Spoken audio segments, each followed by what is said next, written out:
Guys, so today I'm actually going to pick up a treasure chest that I won on an online auction. It might be garbage, it might be super old. Come along with me, find out. If it's a bust, y'all are gonna see me cry, so stay tuned. I'm driving 7 hours round trip to Virginia to go see what this is. I paid $40 after fees and taxes. It came out to like $50 total, guys.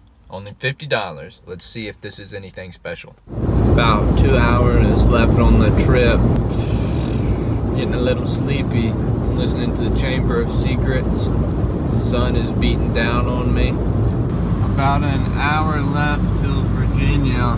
That kind of looks like rain over there a little bit. Hopefully I don't get it rained on.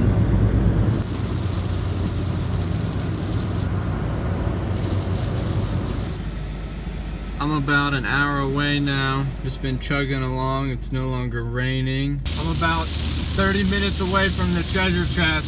Started raining again, you guys. Keep you posted. Guys, made it to Virginia. About 10 minutes away. Let's go. Let's go, guys.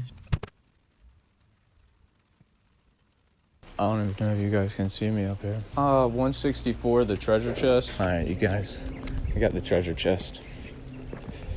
I don't know, definitely some modern nails in here, guys. Was it worth $50 and a 3.5 hour drive?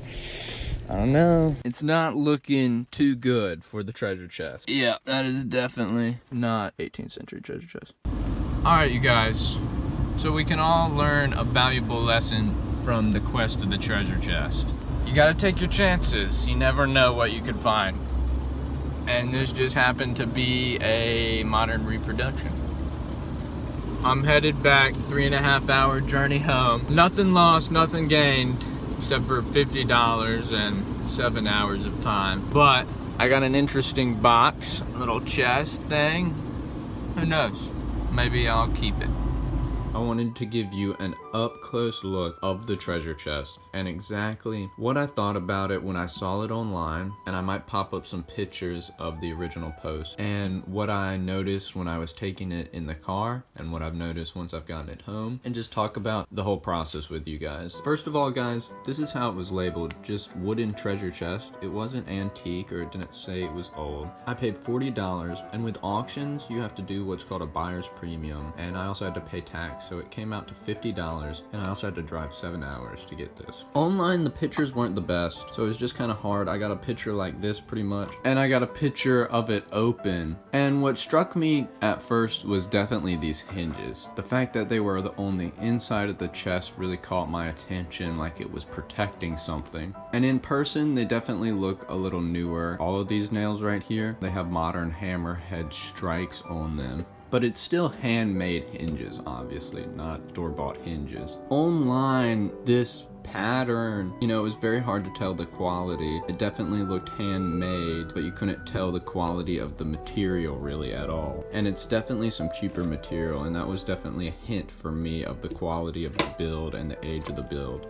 I really like the design, to be honest, even though it's still cheaper material. It does give me kind of like 18th century, early 19th century kind of motif vibes. That latch on the photos looked good to me. That's a very kind of classic looking latch. It looked kind of handmade. When I got there in person, I noticed it had wheels on the bottom with very modern nail kind of things holding them in. I figured that is not historically accurate. Another thing I noticed in person were all these metal bands don't really line up, even on the top up there.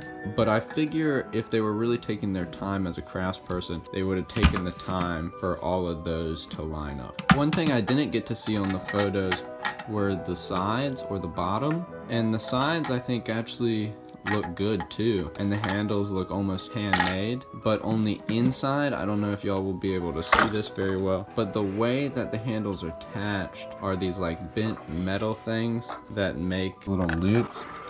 They just kind of are bent inside the chest, and I figure that's not very period looking. The pictures didn't really show that very well. Ow! But that's also the same for the locking mechanism. That's how they created that little loop. I like the domeness of the chest, it wasn't just a flat top. but the wood does seem pretty modern. There were no like real good dovetails, you know, I think it's just pegged or something, I don't even know. But I figure it's been made better if it was a real chest. Like you see that nail right there? I don't think people would do that. They don't look like modern nails. I don't know much about chests, I'm kind of an amateur, but I don't know if they typically have like a wooden brace like that. Alright you guys, let me know in the comments below what you think about the chest. Is it something you would have bought for $50 and driven 7 hours for? Do you guys think it's older than I think it is? Who thinks it was made in America, or do you think it was made in a foreign country? Thanks, I'll keep you posted.